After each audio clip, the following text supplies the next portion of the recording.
Okay, again, next fitting video. We'll now look into the stats I talked about in the last video. So again, we open our fitting window and then we'll take a nice little close look at the stats. So basically you've got these 5 columns. You've got capacitor, offensive, defensive, offense, defense, targeting, navigation, and drones.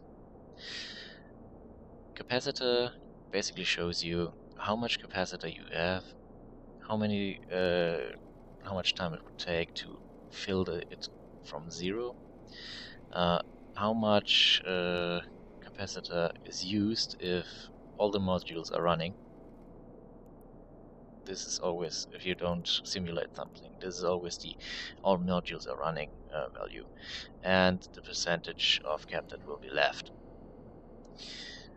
So the next thing is rather easy.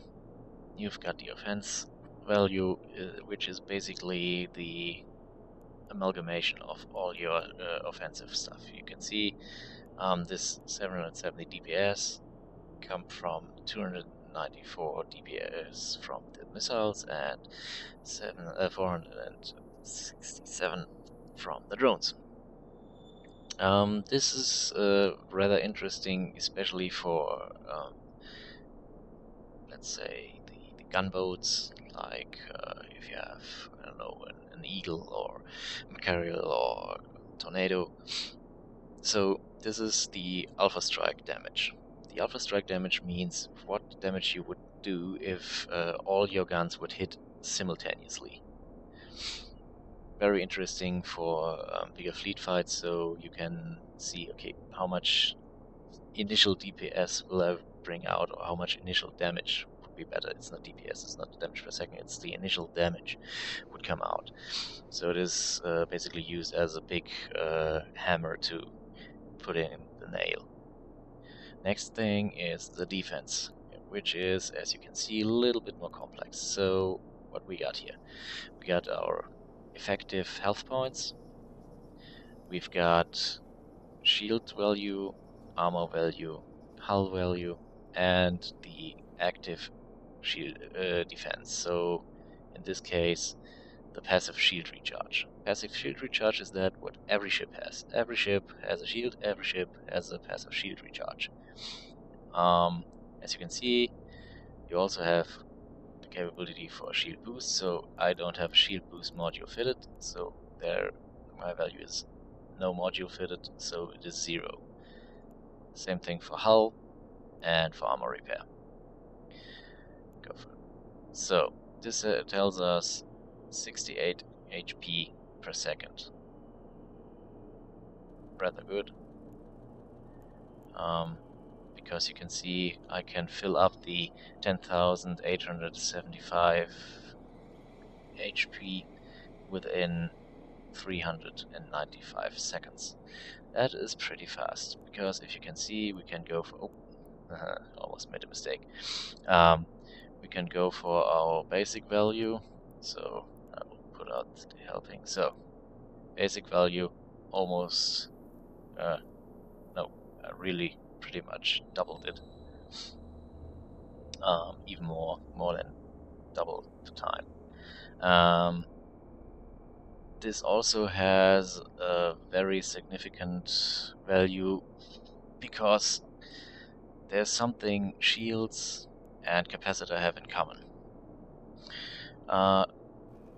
Normally you shoot something and it loses 80 health points. Every other game you shoot something, it loses health points. In EvE, you shoot the shields, it loses health points, but the recharge rate will then start to go up. And fun part, the highest HP recovery is at 25%. So at 25%, we've got, go back. At this 68 health points per second you have if you are at 25% of your shield. That is very important, because if you drop below 25% of your shield, this rate will drop dramatically. So if you go below 25% of your shield, you should really start to look for a way out. Because if you are talking about a PvE situation, because you are about to get blapped, because your shield tank in this case is breaking. I said shields and capacitor have something in common. Capacitor works pretty much the same way. The capacitor, okay, we don't have a refill rate here, but the capacitor. Oh, wait, my mistake. Of course, we have a refill rate. This is the refill rate. It's positive at the moment, so you have this 6.8 gigajoule per second you got at 25%. Again, you drop below 25% of your capacitor, and the capacitor will drown pretty fast. That's basically the idea behind the energy neutralizers and the Nosferatus, the energy drain that gives you a percentage of the energy of the enemy. So basically, these two things you really need to keep in mind and have an eye out. So if the alarm for capacitor and or shield goes up, you really need to think about getting something changed, getting out, or well, prepare for the last stand, so to speak. So that was for the part not everyone knows from the start. Second part, you can see these nice little colors. So every defense value, shield, armor, hull, every defense value has a separate value for EM, thermal, kinetic, and explosive. So to make this interesting, we will go to the naked Gila to show something. Okay, there you go. Okay. So here you can see a setup that is almost identical for every ship. So you can see here there's a little difference from shield to armor and to hull. The resistance values for EM, thermal, kinetic, and explosive. For shields, they are worst in EM, best in explosive, and vice versa for armor. The hull has an even number on all the resists. This is the setup for almost every ship. I think the only thing that goes away from that is the ships like the Gnosis, so the Jovian ships. Now, with that in mind, you can, in a later stage, if you know the ship, if you know what the ship normally is fitted, then you normally know what you can do with it or against it and what you can't. But that's for a later stage. At the current stage, if you see someone in an armor ship, you can pretty much guess that he either tried to plug this explosive kinetic hole, or that he has an insanely amount of buffer, so insanely high HP in armor, or that he has an active armor wrap. Let's see, I think I've got a nice little fitting here. No, I don't. Yeah, that was typical. Let's see. Yikes. I know I have it. I know I have it. Yes, there it is. So, as you can see, the hole is a little bit plugged. Not much, but better than nothing. But this nice little setup has a medium armor repairer. So with that setup, you can rep damage that is coming up. As you can see, if you go for the armor repair rate, it has 47 HP per second. And as you also can see, it still has the passive shield recharge. So, back. Oops, no, okay.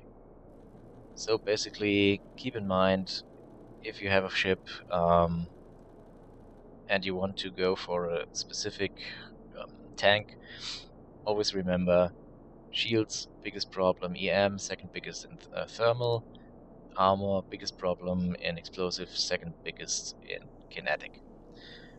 Also keep in mind if you are rating with a fit that is specifically adjusted for one damage type, always keep in mind the guys hunting in your area most likely will know that and will be fitted for the hole you keep on the other side. So, for example, if you're rating in Angel Space with a Gila and you have everything maxed out for kinetic and explosive damage, then you will most likely get hunted by people using thermal and EM. On the other side, for example, using the Myrmidon I just showed in such a space where it is basically EM and thermal, and you optimize for that, the nice guys hunting you will go for explosive and kinetic. So far so good. We've got the cap, we've got the offense, we've got the defense. Now, targeting. First value of targeting shows you how far away you can lock targets.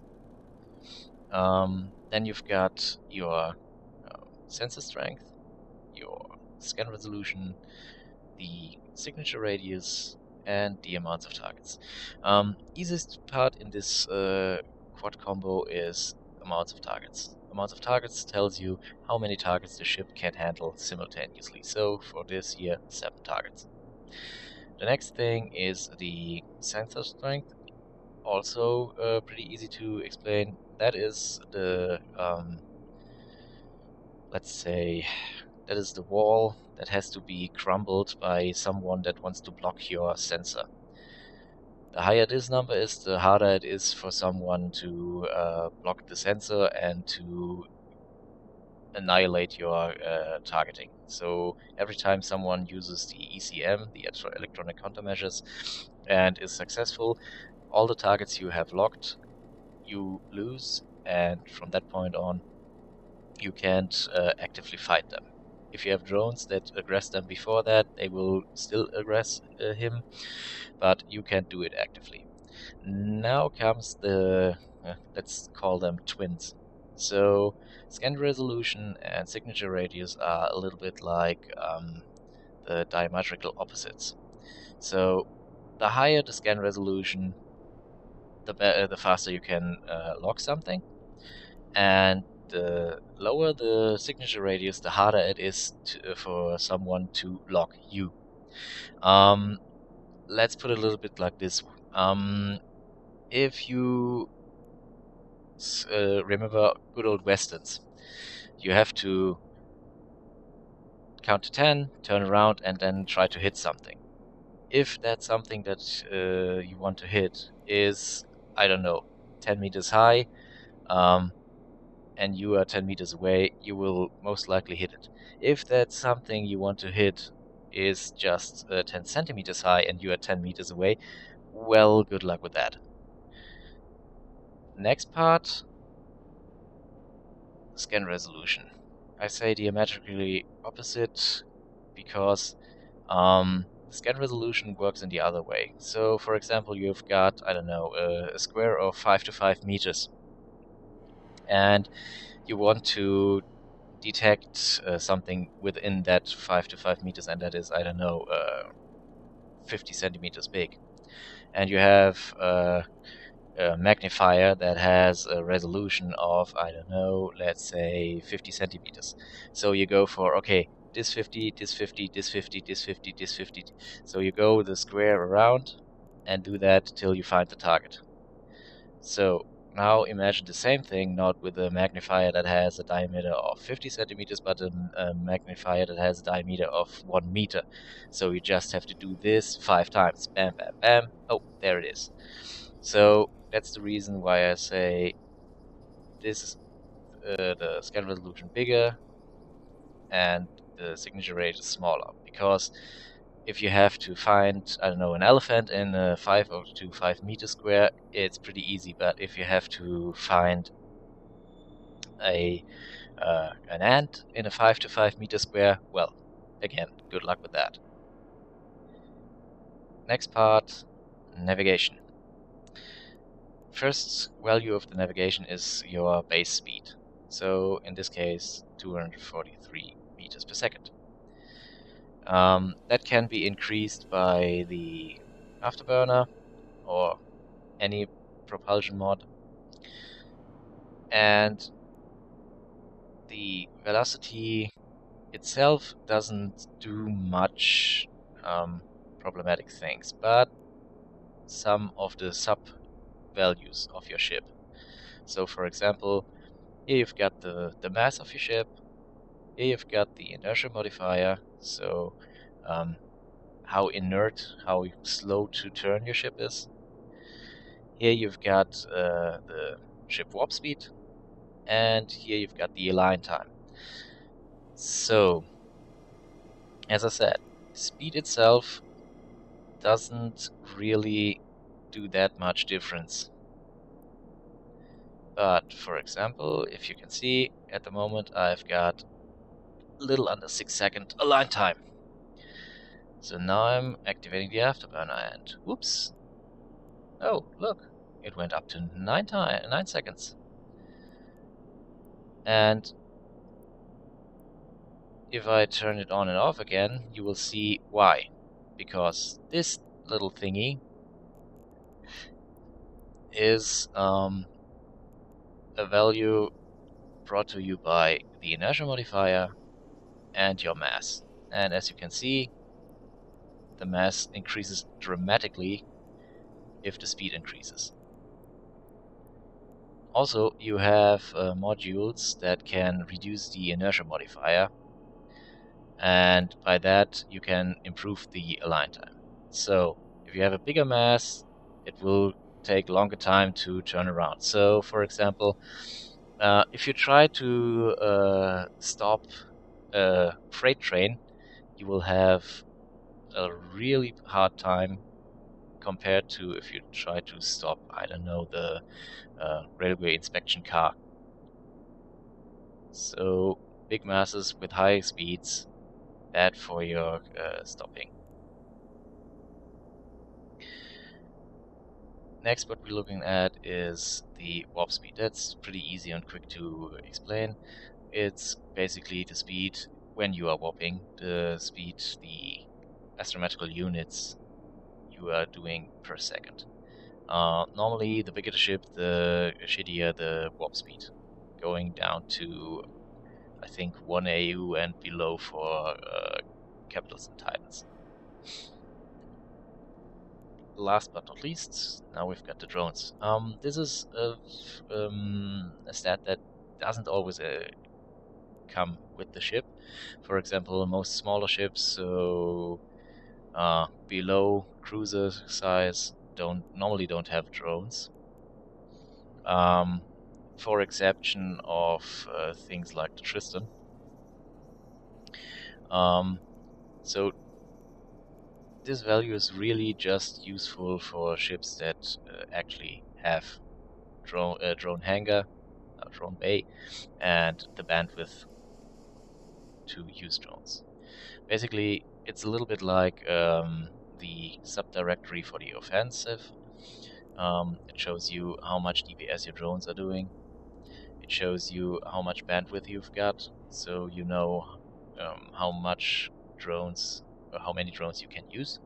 For example, 20 Mbit will get you the chance to use 2 medium drones or 4 small drones. No, not that I'm going wrong with that. Let's see, combat drones, light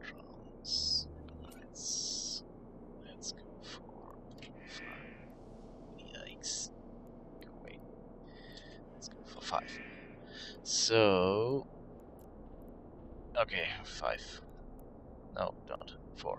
Okay, so basically it's a little bit like with the volume the drones take in your drone bay. So small drones are 5 cubic meters and use 5 Mbit of bandwidth. Medium drones are 10 cubic meters and use 10 Mbit of your bandwidth. And heavy drones are 25 cubic meters and use 25 Mbit. And that's, for example, the reason why you can't use even one heavy drone with the leader. Also, it will show you how many drones are really active, and the last value, how far you can tell your drones to fight. So 77 kilometers in this case. So basically, that's about it. Okay, one thing that I didn't do in the last video are these two little settings down here. Every time you do something fitting wise, you always have to watch out for the CPU and the power grid, because that two resources are the bottlenecks you have to go through to get your ship running and to get your fit in a usable order. Next video, I think I will go a little bit about which skills are useful for fitting and maybe which skills are useful in general.